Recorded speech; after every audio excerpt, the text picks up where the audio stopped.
Halo, selamat malam. Masih bersama saya Ihan Martoyo. Saya bersama teman-teman pengajar STT Reform Indonesia di Kemang, Jakarta. Kita sedang bicara tentang Holiness Movement. Saya mau ke Dr. Oki Chandra nih. Holiness Movement kan dikritisi ya oleh tokoh reform yang sangat terkenal yaitu J.I. Packer. Sebenarnya bagaimana sih kritiknya itu ya, dan apakah kritiknya itu fair atau ada kelemahannya? Bagaimana itu, Pak Oki? Ya, terima kasih, Mbak Ihan. Ya, seorang dari tokoh reform ya namanya J.I. Packer itu sangat mengkritik ya khususnya tentang Catholic Holiness Movement, gerakan kekudusan ini, karena bagi dia gerakan kekudusan ini punya kelemahan yang sangat besar, yaitu dia percaya let go and let God gitu ya. Jadi cukup kita berserah, maka Kristus itu kemudian akan melepaskan kita dari kuasa dosa ya. Jadi Kristus itu sendiri menjadi pengudusan dalam diri kita. Jadi yang kita lakukan hanya berserah, lalu kemudian nanti kita akan punya rest in faith gitu, istirahat di dalam iman kita. Nah kalau begitu, maka J.I. Packer bilang itu adalah sebuah tindakan pasif. Karena di Alkitab, lalu dia mengutip beberapa ayat ya, khususnya surat Paulus, Paulus menekankan kita mesti mematikan segala dosa, mematikan hawa nafsu. Nah, artinya kalau ada mematikan itu ada usaha dari diri kita, ya, ada effort yang kita keluarkan, suatu hal yang aktif yang kita lakukan untuk juga perang melawan dosa, begitu. Jadi ini satu serangan dari J.I. Packer. Ya, jadi sedangkan dari Catholic teaching ya Holiness Movement biasa berbicara betul ya pengalaman yang pertama itu kita mesti berserah. Nah, pengalaman yang sanctification, kekudusan, kita juga mesti berserah. Tapi dari reform sendiri dan J.I. Packer menekankan enggak begitu ya. Pengalaman bertobat itu sepenuhnya usaha Tuhan, tetapi pengalaman kekudusan itu berdua bersama-sama nih, dari pihak Allah juga dari pihak kita. Nah, itu kritik dari J.I. Packer. Nah, tetapi sebetulnya J.I. Packer juga punya pengalaman yang negatif ya tentang holiness teaching ini, karena dikatakan ketika waktu dia kuliah di Oxford University itu dia mengikuti gerakan kekudusan ini, lalu dia berdoa ya, dia minta dengan sangat sama Tuhan supaya dia diberikan pengalaman second blessing itu, dan dia berkata bahwa dia nggak dapat itu ya, dia nggak dapat semuanya itu sampai kemudian dia membaca buku Reform, ya, khususnya dari J.C. Ryle itu tentang holiness, dan dia berkata, nah ini ajaran yang betul, dan ajaran Catholic itu salah karena saya tidak mendapatkan pengalaman itu, begitu. Jadi itu kritik ya dari kubu J.I. Packer. Pak, oke, ini sedikit klarifikasi ya. Tadi kan kalau dari cerita teman-teman yang di gereja, salah satu Holiness Movement itu kan merasa bersalah ya, kadang-kadang karena merasa, oh ini melanggar kesucian gitu ya. Itu apakah ciri khasnya lebih ke arah metodis Holiness Movement yang sebelumnya, sedangkan Catholic ini menekankan penyerahan diri ya. Jadi Holiness itu dicapai bukan dengan berusaha kuat, menjalankan disiplin rohani, melainkan penyerahan diri ya. Jadi ada perbedaan itu atau benar begitu atau gimana, Pak? Iya, ya saya rasa kalau apa ya? Ya kemudian gerakan kekudusan ini juga tetap punya tuntutan ya, bahwa kalau kita mengalami sanctification, pengudusan dari Kristus, tentu itu mesti kelihatan di dalam tingkah laku kita gitu. Jadi kalau ada hal-hal yang kita lakukan masih berdosa, berarti mungkin kita belum dilepaskan dari kuasa dosa itu, belum mengalami gitu second blessing itu. Oke, oke. Jadi walaupun berserah tapi tuntutan untuk holy itu memang tetap terasa begitu ya? Ya seperti pembuktian, kita tidak mengejar hal itu, mereka bilang ya, mereka nggak kejar itu, tetapi itu seharusnya menjadi bukti gitu dari kehidupan pengalaman itu. Gitu. Oke, saya mau ke Pak Simeon nih. Jadi rupanya antara Holiness Movement dan kelompok Reform yang diwakili J.I. Packer memang ada ketegangan ya. Apakah memang di dalam menghidupi tradisi di gereja juga kita bisa merasakan ketegangan itu, Pak? Ya, jadi gereja saya itu adalah gereja yang tidak ini. Jadi kami dari latar belakang Pentakosta, masih Pentakosta, tetapi kami tidak punya persitegangan dengan pendekatan teologi reform dalam hal ini ya. mungkin salah satu hal yang menjadi bahan persitegangan itu dulu adalah ini sama seperti di Pietism ya, Jacob Spener juga begitu. Saya pikir mereka lebih melihat bahwa walaupun Spener adalah seorang Lutheran ya, tetapi pendekatan yang lebih teologis, lebih dogmatis ya, khotbah yang lebih pedagogis misalnya, itu yang coba dihindari karena itu memberikan kesan bahwa sang pengkhotbah itu punya ilmu pengetahuan yang tinggi ya. Nah, itu tidak disukai. Nah, itu ketegangan yang dulu saya rasakan di gereja itu ada seperti itu. Tetapi sejauh dari perilaku atau gaya hidup kudus sendiri di dalam pengalaman saya itu tidak menjadi masalah yang serius gitu. Jadi kita lebih berhati-hati dengan pendekatan homiliknya daripada dengan kekudusannya. Jadi karena kami juga tidak melihat bahwa kalangan reform misalnya itu anti kekudusan atau tidak kudus gitu ya. Tidak ada persepsi seperti itu dari pengalaman saya. Oh, oke. Jadi ketegangannya bukan muncul dari praktek hidup mengejar kekudusannya, tapi bagaimana itu tercermin dari khotbah-khotbahnya ya. Apakah sekedar pengetahuan atau sebenarnya berelasi terhadap kehidupan begitu ya. Oke, saya mau ke Pendeta Jason ini ya. Kalau Pendeta Jason melihat plus minus dari Holiness Movement itu seperti apa, Pak? Karena menekankannya pada ritual-ritual itu tadi yang banyak ya, kalau dari pengalaman saya di lingkungan ini doanya harus panjang, puasa dan sebagainya itu membuat saya atau orang-orang yang saya kenal selama ini, pendeta-pendeta senior yang ada dalam lingkungan ini merasa kalau sudah doanya panjang, puasanya panjang berarti sudah kudus. Sementara yang saya temukan di acara doa puasa, misalnya kalau dulu malah 5 hari doa puasanya itu, setelah hari kedua atau hari ketiga, ternyata pendeta yang sudah puasa hari 1, 2, 3, ternyata juga makan-makan, nggak ikut doa, dan sebagainya. Jadi mungkin yang terjadi adalah karena orang sudah berupaya membuktikan dirinya sudah cukup kudus, kemudian ada ekses, saya sudah memenuhi syarat nih, menurut penilaiannya ya, dan kemudian ada masa-masa di mana kayaknya, wah, mumpung ketemu teman, nanti 2 hari lagi udah pulang, ayo kita lampiaskan gitu. Mungkin ada ke situnya sih. Oke, jadi walaupun ada positifnya mengutamakan kekudusan, tapi kok kayak nanti balas dendam begitu ya karena sudah membuktikan, ya sudah begitu ya. Ya. Dan mungkin juga seperti yang kita lihat kalau hari-hari ini kan juga banyak kalangan-kalangan Holiness Movement yang kemudian kayak jor-joran ya, lebih jor-joran gitu, pamer banyak hal gitu. Apakah mungkin ekses, saya masih harus lihat lagi tuh. Oke. Thank you, Pendeta Jason. Saya mau ke Pendeta Yohanes Budi ya. Apakah Pak Yohanes juga melihat plus minusnya seperti itu atau mau mengomentari kritik J.I. Packer itu terhadap Holiness Movement juga silakan Pak Yohanes. Iya, oke. Jadi yang namanya iman Kristen itu kan di sana itu ada persamaan, di sini itu ada perbedaan, itu kan merupakan satu bagian dari wacana Kristen yang terjadi di mana-mana begitu ya. Jadi di semua kelompok itu terjadi, jadi di dalam satu denominasi itu bisa terjadi, di dalam satu aliran itu bisa terjadi, bahkan antar denominasi itu kan juga bisa saling terjadi ya. Jadi ada tumpang tindihnya, tetapi juga ada ketegangannya, ada pertentangannya satu dengan yang lain. Dan saya rasa kritik dari J.I. Packer terhadap Keswick tadi ya, dan juga posisi dari Keswick di sana-sini saya bisa ada setujunya dengan Packer, di satu sisi saya juga bisa setuju dengan Keswick gitu ya.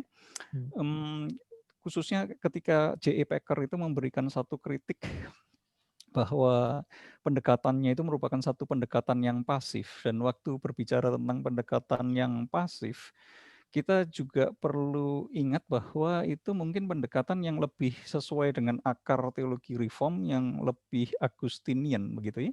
Yang lebih Agustinian yang menyadari bahwa jiwaku itu resah di dalam Tuhan dan aku mau berusaha seperti apapun itu aku akan terus tergulung di dalam keresahan dan aku hanya bisa menemukan ketenangan itu di dalam istirahat di dalam Tuhan ya.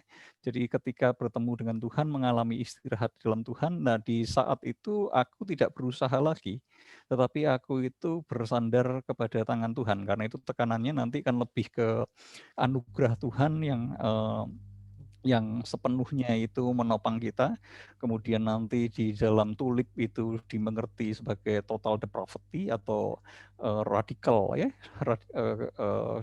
radical depravity gitu mungkin, dan di situ justru kita tidak bisa berusaha, kita justru hanya menantikan saja pertolongan Tuhan itu. Maksudnya itu kita hanya menerima anugerah Tuhan yang sudah diberikan kepada kita dan itu bukan usaha kita. Dan nanti di dalam lagu-lagu reform yang kita kenal di Indonesia, bukan karena kebaikanku, bukan karena dan sebagainya yang terkait dengan aku begitu deh. Tapi semua itu hanya anugerahnya. Jadi di sisi itu Keswick lebih terlihat reform dibanding C.E. Packer yang memberikan satu kritik terhadap Keswick dan mengatakan bahwa upaya manusia itu merupakan sesuatu yang utama gitu ya. Kemudian waktu berbicara tentang let it go begitu ya, bersandar kepada Tuhan, let God be God, what's wrong dengan semuanya itu gitu ya. Jadi kita menyadari bahwa ya aku orang berdosa itu merupakan satu pengakuan yang harus diakui.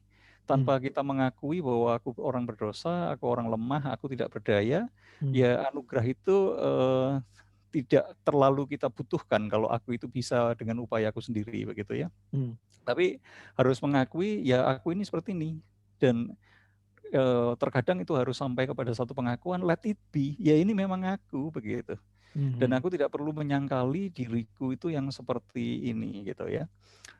Dan kemudian let it go ya, let it go dan kita itu seakan-akan berserah kepada Tuhan dan biarkan Tuhan sendiri yang mengalirkan itu, melarutkan itu, mengenyahkan itu, membiarkan semua fase dan pergumulan kita itu lewat begitu ya, dan kemudian menyerahkan let God be God gitu.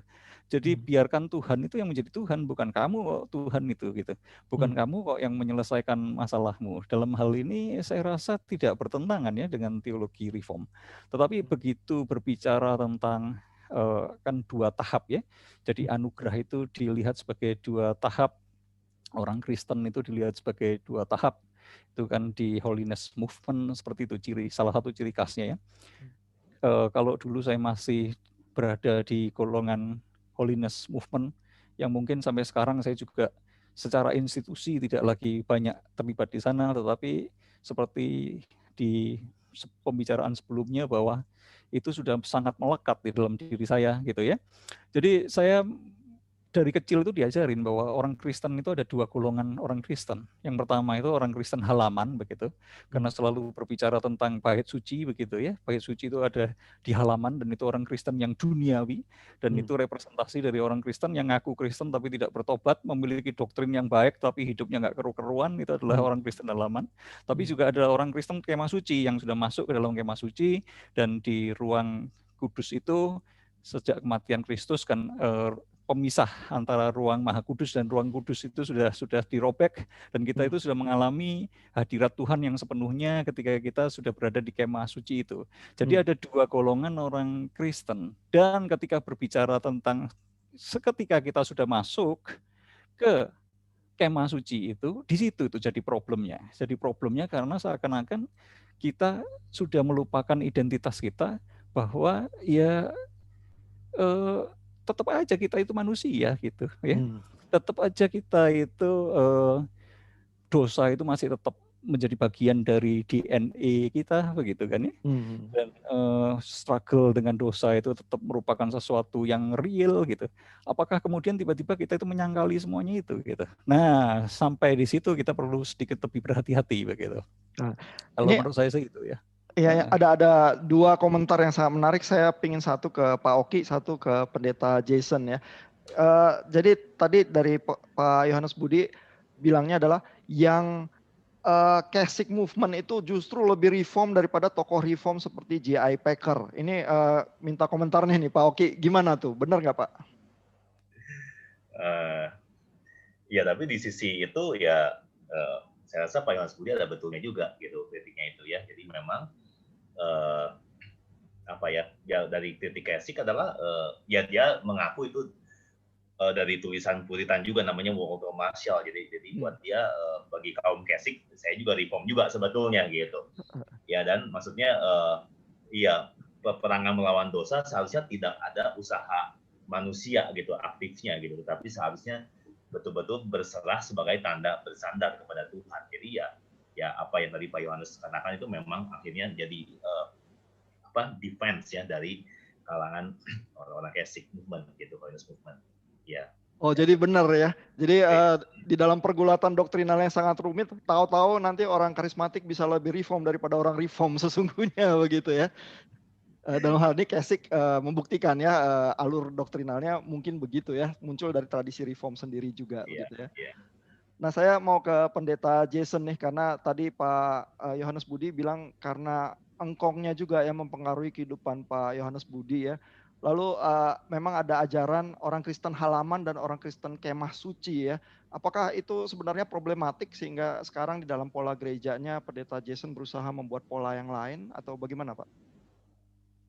Kalau ngomongin berhubungan sama pola halaman dan kemah suci dan kemudian gereja, saya justru memakai pola yang sama, tapi sebetulnya halaman itu untuk menyambut semua orang datang ke gereja, itu halaman. Kemudian ada ruangan kudus adalah justru saya ini perlu ngajak orang untuk masuk yang sudah disambut di halaman ke ruangan kudus nantinya, bahkan kemudian ke ruangan maha kudus.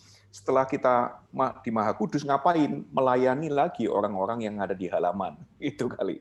Itu justru saya pakai memang pola tersebut, cuma saya sudah modifikasi di gereja di mana kami ada. Tapi mungkin kalau yang soal yang Pak Yohanes Budi tadi bilang bahwa banyak sekali orang-orang holiness movement itu kemungkinan praktek hidupnya memang saya lihat memang mungkin lebih reform daripada orang reform. Karena saya juga sebetulnya background dari holiness ini, Pentekostal ini ya, kemudian lihat pendeta-pendeta yang ada di kalangan reform, saya juga sebetulnya awalnya kaget-kaget. Ini lebih nggak kudus ini sebetulnya, ini lebih parah nih. Saya justru dirusak oleh reform nih sebetulnya. Dari yang dulunya baik-baik, kemudian jadi rada liar. Karena saya ini ternyata ini ya, lebih menikmati hidup ini orang-orang reform daripada orang karismatik atau yang ada dalam gerakan holiness movement, yang memang ternyata saya lihat karena prakteknya kita mau mencoba memakai karunia Tuhan untuk bertanggung jawab gitu dengan karunia Tuhan tersebut. Ya saya sucikan hidup lah, saya coba kuduskan hidup ini gitu. Oke. Berarti warisannya tetap ada, tapi masuk ke kemah suci itu justru untuk melayani orang-orang yang ada di halaman begitu ya? Ya, jadi bukan lagi ngomong soal kekudusannya doang untuk menunjukkan saya lebih kudus dan sebagainya, tetapi kalau saya hidup kudus adalah untuk serving people. Oke. Nah Pak Simeon, apa ada komentar Pak? Jadi ini sebenarnya perdebatan antara dua kelompok reform atau bagaimana sebenarnya Pak Simeon? Bicara soal halaman itu juga tadi saya ingat Pemasmur itu kan pernah bilang ya, lebih baik satu hari di pelataran bukan daripada di tempat lain ya. Iya.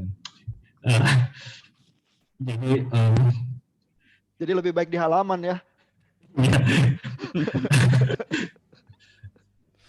Saya pikir sih sebenarnya attitude untuk hidup kudus ya, sama seperti ini ya, William Blotman yang bicara soal higher life movement itu kan dia juga enggan sebenarnya pakai istilah perfectionism kan, gitu.